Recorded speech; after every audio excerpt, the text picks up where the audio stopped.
أعوذ بالله من الشيطان الرجيم بسم الله الرحمن الرحيم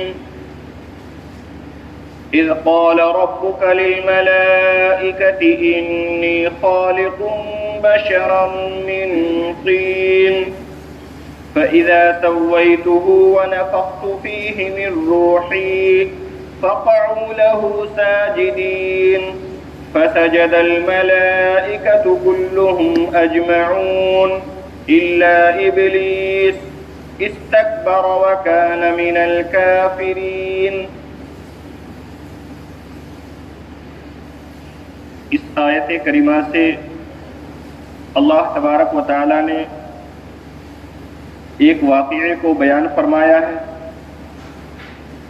اس واقعے کا ذکر پارہ نمبر 8 سورہ اعراف، پارہ نمبر 14 سورہ حجر میں بھی آ چکا ہے. اور اللہ تبارک و تعالیٰ کے اس واقعے کو بیان کرنے کا مقصد یہ ہے کہ جس طرح شیطان نے تکبر میں، غرور میں، حسد میں حضرت آدم علیہ السلام کی فضیلت کو نہیں مانا، اسی طرح یہ مشرکین مکہ عناد میں، حسد میں، تعصب میں آپ صلی اللہ علیہ وسلم کے فضل کو نہیں مان رہے ہیں، آپ کی رسالت کو اور آپ کی نبوت کو تسلیم نہیں کر رہے ہیں. لیکن جیسے انجام ابلیس کا ہوا تسلیم نہ کرنے کی وجہ سے، اگر یہ لوگ بھی تسلیم نہ کریں گے تو یہ لوگ بھی انجام کے اعتبار سے شیاطین کے متبعین میں سے ہو جائیں گے. اس واقعے کو اللہ کے بیان کرنے کا مقصد یہ ہے. فرمایا اذ قال ربک، جبکہ آپ کے رب نے کہا، للملائکۃ، فرشتوں سے، انی خالق بشرا من طین، میں ایک انسان کو مٹی سے بنانے والا ہوں. سورہ بقرہ پہلے پارے کے اندر اس کی زیادہ تفصیل ہے. وَإِذْ قَالَ رَبُّكَ لِلْمَلَائِكَةِ إِنِّي جَاعِلٌ فِي الْأَرْضِ خَلِيفَةً، کہ جب اللہ نے فرشتوں سے کہا کہ میں زمین کے اندر اپنا ایک خلیفہ بنانے والا ہوں، تو فرشتوں نے اس پر اعتراض کیا تھا، أَتَجْعَلُ فِيهَا مَن يُفْسِدُ فِيهَا، کہ آپ ایسی مخلوق کو پیدا کریں گے جو زمین کے اندر فساد کرے گی، وَيَسْفِكُ الدِّمَاءَ، اور خون بہائے گی، وَنَحْنُ نُسَبِّحُ بِحَمْدِكَ، حالانکہ ہم آپ کی تسبیح اور تحمید بیان کرتے ہیں. تو اللہ نے فرمایا قال انی اعلم ما لا تعلمون، کہ میں وہ باتیں جانتا ہوں جو تم نہیں جانتے. تو اس کی تفسیر اور وضاحت اکثر آتی رہتی ہے. تو یہاں پر اللہ نے فرمایا انی خالق بشرا من طین، کہ میں مٹی سے ایک انسان بنانے والا ہوں. فَإِذَا سَوَّيْتُهُ، بس جب میں اس کو پورا بنا چکوں گا، وَنَفَخْتُ فِيهِ مِن رُوحِي، اور میں اس میں اپنی روح ڈال دوں، یعنی پہلے ایک ڈھانچہ بناؤں گا، پھر اس کے اندر اس کی روح ڈالوں گا. فَقَعُوا لَهُ سَاجِدِينَ، تو تم اس کے روبرو سجدے میں چلے جانا. فَسَجَدَ الْمَلَائِكَةُ كُلُّهُمْ أَجْمَعُونَ، پس سارے فرشتوں نے سجدہ کیا، إِلَّا إِبْلِيسَ، مگر ابلیس نے، استکبر، اس نے تکبر کیا، وَكَانَ مِنَ الْكَافِرِينَ، اور وہ کافرین میں سے ہو گیا. یہاں پر غور کرنے کی ضرورت ہے. آپ کے ذہن میں سوال ہو سکتا ہے کہ اللہ نے فرشتوں سے کہا تھا کہ جب میں ایک انسان بناؤں اور اس کے اندر اپنی روح ڈال دوں تو تم سجدے کے اندر گر جانا. تو